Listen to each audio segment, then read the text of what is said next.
নমস্কার দর্শক বন্ধুরা, মোটিভেশনাল শ্রীমন্ত চ্যানেলে আপনাদের জানাই সুস্বাগতম। আজকে আপনাদের সঙ্গে যে বিষয়টি নিয়ে আলোচনা করব তা হল মহাশিবরাত্রি ২০২৪। কবে রাখবেন মহাশিবরাত্রির উপবাস? মহাদেবকে খুশি করতে আজ থেকেই করুন এই কাজ। মহাশিবরাত্রি ২০২৪ পালিত হবে আর মাত্র কয়েকদিন পরেই। মহাদেবের উপাসনা করার জন্য এটি অত্যন্ত গুরুত্বপূর্ণ দিন।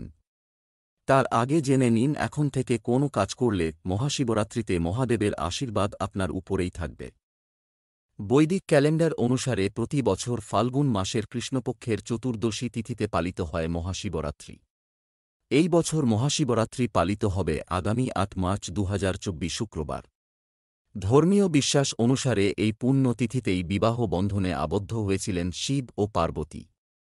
মহাদেবের আরাধনা করার জন্য এই দিনটি বছরের সবথেকে মাহাত্ম্যপূর্ণ দিন।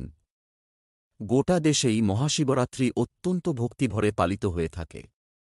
ঠিক কবে মহাশিবরাত্রির উপবাস রাখবেন এবং এখন থেকে কোনো কাজ করলে শিবের আশীর্বাদ পাওয়া যায় তা নিয়েই আলোচনা করব এই ভিডিওতে। মহাশিবরাত্রির সঠিক তারিখ: ফাল্গুন কৃষ্ণ চতুর্দশী তিথি পড়বে ৮ মার্চ শুক্রবার রাত ৯টা ৫৭ ফাল্গুন কৃষ্ণ চতুর্দশী তিথির অবসান হবে ৯ মার্চ সন্ধে ৬টা ১৭। বেশিরভাগ ক্ষেত্রে সন্ধেবেলা প্রদোষকালে মহাদেবের আরাধনা করা হয়। এই বছর মহাশিবরাত্রিতে রয়েছে ভাদ্রকালও।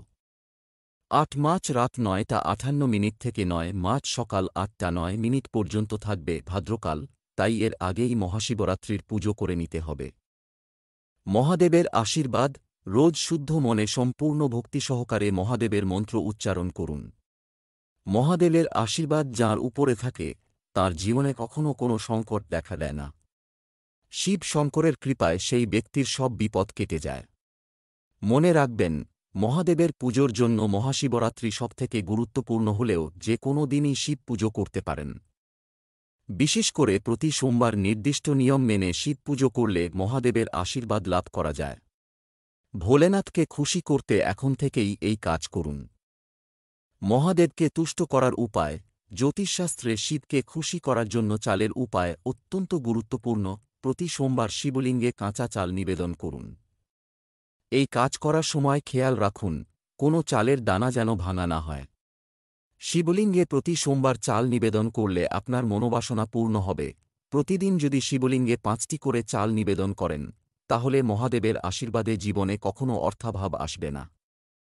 সম্পদ বৃদ্ধি করতে চাইলে সোমবার নিয়ম মেনে শিবের আরাধনা করুন এবং তার সঙ্গে ১১ মুঠি অখণ্ড কাঁচা চাল শিবলিঙ্গে নিবেদন করতে হবে। পুজোর শেষে এই চাল কোনো মন্দিরে অথবা কোনো দরিদ্র মানুষকে দান করে দিতে পারেন। সোমবার থেকে শুরু করে টানা ৭ দিন এই কাজ করলে মহাদেবের আশীর্বাদে কোনো কিছুর অভাব থাকবে না আপনার।